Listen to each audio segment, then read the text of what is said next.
Welcome to Subscription Prescription, the podcast where you get the information you need to scale your subscription program.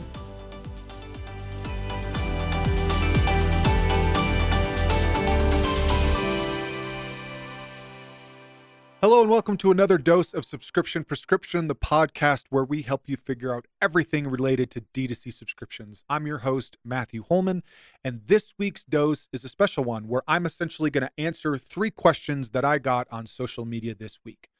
Namely, what are the difference between subscription brands that are doing 1 million, 10 million, and 100 million?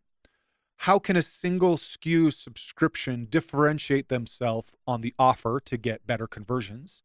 And what are some unique cancellation questions and reasons that I've created and seen work in the past? Okay, so first diving in, the first question I got, which was a really interesting one, is understanding what are the differences between $1 million, 10 million, and $100 million brand. And while this is fairly complex question because there's obviously a lot of nuance to different industries and different types, I do think there's some really important things to kind of understand as you scale how your business is going to change when it comes to subscriptions. So a lot of brands, when you're smaller and you're first starting out, your SKU catalog is a lot smaller. You might be single SKU or a couple SKUs. And as you grow, it makes a lot of sense to start introducing additional SKUs. Even if you're just adding in more SKUs to be say something you can use as a gift or as an incentive to be a subscriber, which I will kind of talk about a little bit later. But as you get bigger, a lot of brands are adding in a little bit of SKU complexity potentially. The other really big thing, though, it comes down to how you're acquiring customers. It's the sophistication of your marketing channels, right? So you're dealing at 1 million, you're usually dealing with a single channel. At 10 million, you're probably still primarily using Meta to drive a lot of your growth. But as you get cracks starting the 20, 30 million, you start to divest into other platforms like Google, TikTok Shop, and others to try to capture a little bit more value. And then once you get to 100 million, I'm not sure there are very many pure D2C plays out there that can hit 100 million without getting into retail. So when you're looking at that 30, 40 million mark, that's kind of where a common cap is. Again, this is a very broad generalization, where if you're on D2C, it makes sense to start breaking into retail because you're not going to be able to keep growing in the same way without a retail presence. And retail actually drastically changes how you manage a subscription platform. A lot of brands that I've talked to about it are like, hey, how do I get somebody who's bought at Target to subscribe? Or how do I get somebody who saw an ad, subscribed to the product, canceled 3 months in because now they can pick it up at their local Walmart? How do you deal with those types of things? And some of my conversations with pretty massive brands, they've actually stopped worrying about it at some point, right? Because the overall point is to get people to buy your product. It's about understanding your channel mix, the ROI across different channels, your profitability across those, and that it's really difficult to get people to lock in and to stay on a certain thing. Now, that being said, you can kind of change what is available to you. So for example, you can't do a gift with purchase inside of Target, right? But you can do that on your online store. It's difficult to do pre-sale options where people can get an extra discount by buying, say, 3 months of product as opposed to 1 month of product. So there are offers that you can look at, but essentially if somebody's cancels a subscription to go buy it in store, while that feels like a little bit of a loss, it's still a win because they're still buying from you. Some of the other elements too are complexity of team, dynamic, and what you focus on. When you're smaller, it's kind of like everybody's all hands on deck. But as you start to scale and get to 10 million, 20, 30, 50 million, you start to add on more and more pieces. There's more and more managers. There's more and more people involved. And so I would say the other big difference and a mistake to avoid is make sure that your subscriptions, that customer lifetime value or contribution margin is still the guiding North Star for your teams, and that both growth, acquisition, and retention are communicating about those things. Because if you're not talking about that, growth could go after low LTV types of customers because they convert well and they lower your initial CAC, but your retention team is complaining because you're getting the wrong type of customers into your funnel, if that makes sense. The other thing would then just be looking at the complexity of flows or segmenting. When you're a $1 million brand, when you're a $10 million brand, I wouldn't do too much segmenting. Maybe across just a couple of prime use cases. I've used protein powder as an example in the past. When you're a $1 million brand, I would not worry about building out a ton of different email flows. I'd worry about what is the winning use case for my brand right now and just spend time developing that. And as I scale to 10 million and then to 20, trying to get to from 10 to 15 to 20, looking at, okay, I've got different users, different use cases for this product, different reasons people are buying it. Can I add some segmenting in my flows that speaks to them a little bit more specifically? Okay. All right. So the second question that I got this week that I thought was really interesting are, what are some ways that a single SKU subscription can differentiate themselves on the offer? And I would just want to start by saying, I'm going to answer that question, but I do want to suggest that even if you're small and just getting started, it makes sense to start exploring something that makes sense as a gift or as an extra incentive. So I was actually talking to like a suntan brand, and that they were developing this really, really cool applicator pad to go with the product, right? And they were thinking about maybe using that as like a gift as a retention tactic. But I suggested to them that they use that as a gift with purchase because of how great it was, that might be the tipping point between somebody picking a one-time option versus a subscribe and save option. It might be the gift that comes with that subscription. So thinking through just some simple things you can do that. I mean, I'm sure a lot of you might be already thinking too, like, hey, I'm going to develop this product and this product and this product and this product.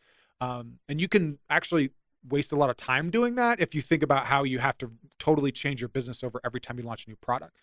But if you are growing a subscriber base and you know that, hey, again, I'm selling pet food, I'm going to start adding pet treats. Or I'm selling protein powder, I'm going to start adding pre-workout for subscribers.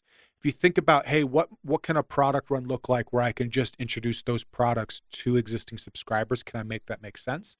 Or can I, again, just start looking through, a shaker bottle, a sweatshirt, I would try to be a little more creative because there's a million of those like little swizzle sticks with drinks, the mixing things that are automated, shaker bottles, swag, that stuff can maybe sometimes feel a little bit generic. So you want to spice it up a little bit, make it look pretty cool, on brand, or something a little bit unique that is a good reason why somebody might want to buy that from you. So I would say spend some time thinking through that, because that can be a really easy way to give people a little extra incentive without giving away too much margin. So keep in mind, if you're selling like a $50 product and you're giving 10% off to subscribe and save, you're losing $5 of margin to get the subscription.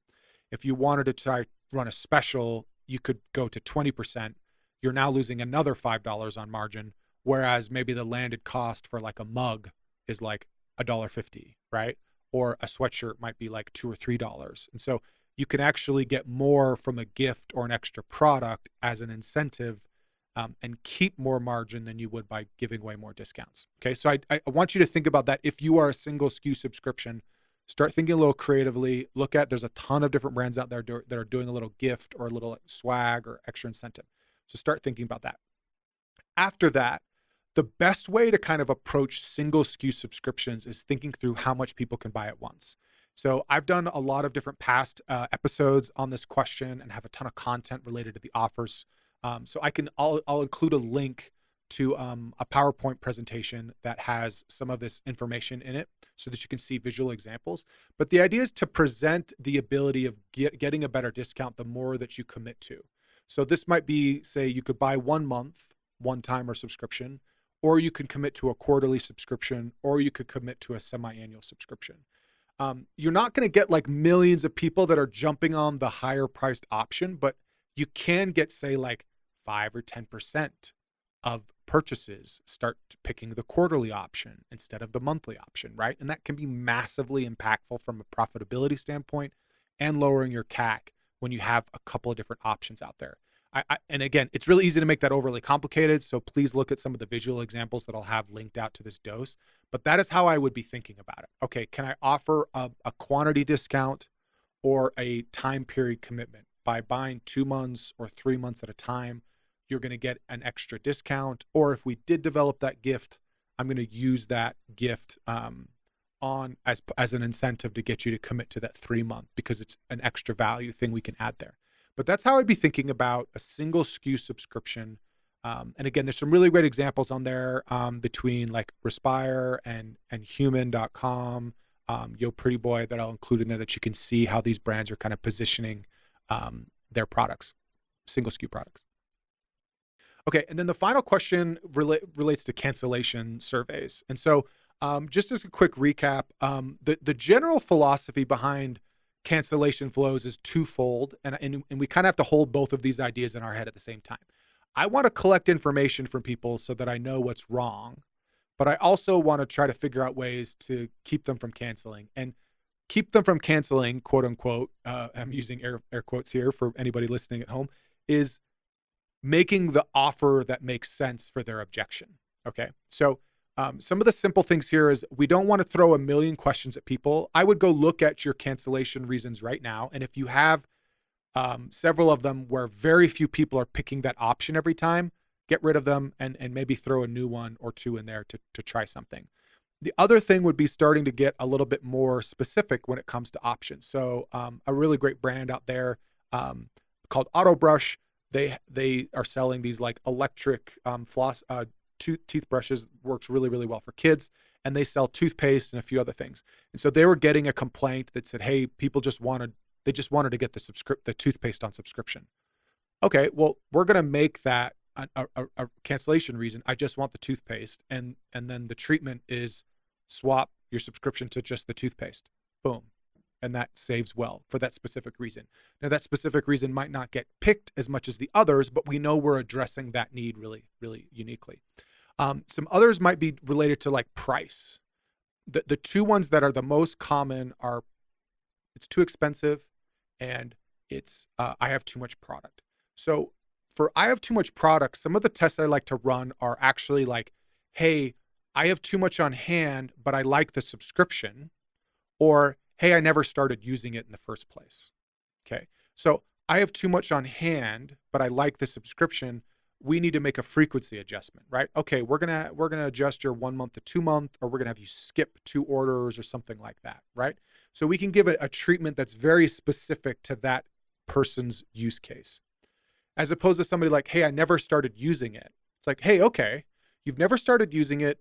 We're gonna have some copy. It's never too late to start, blah, blah, blah. Hey, by the way, here's 50% off your next order if you keep the subscription alive. And you can skip or you can delay your subscription as well. So those are two very different use cases, but a lot of times we're saying we have too much product. We want to go a little bit deeper. Why do people have too much product? So expensive is a similar one. Why do people say something is too expensive? Too expensive might be they can't afford it, or they don't see enough value to justify the cost, right? And so that's another way we can break out the I think it's too expensive is I like, budget. I just don't have the budget for this. Okay, well here's a discount to make it more affordable for you. Hey, I don't see the value here in staying subscribed. Well, then I want to make sure I'm doing some copy or a video or a graphic that's demonstrating some of the reasons why it's worth the price. And if I split that reason out and I start getting a lot of people that tell me that they don't see the value, I also want to go back into my subscription program and look at my onboarding emails and my upcoming renewal reminder emails and look and see if I can do a better job of demonstrating why our product costs as much as it does, or explaining the type of problems we're solving for people, right? So it's just really a question about getting a little bit more specific, getting a little bit more creative in how you're asking people. And the beauty of most subscription platforms now, you have so many different treatment options available to you. You have options to put content and copy. So you could spend some time getting a little bit more invested or a little bit more involved where, remind somebody that they have a warranty on this product. Remind them that it's FDA approved, or remind them of some other special, unique element related to the reason that they're telling you. Okay, that's it for this week's dose. I hope you found this helpful. This is something I'm going to keep doing in the future, is periodically just bring in questions that I'm getting online into this podcast. If you have any questions that you would like me to address, you can drop them in the comments, or you can grab my email in the show notes and send it to me, and I would be happy to spend more time talking about your particular use case and your question. So that's it for this week's dose. Stay tuned for next week for another dose of subscription prescription. That's it for today. Thank you for tuning in. Please subscribe so that you can get notified when new episodes come out each week on Tuesdays.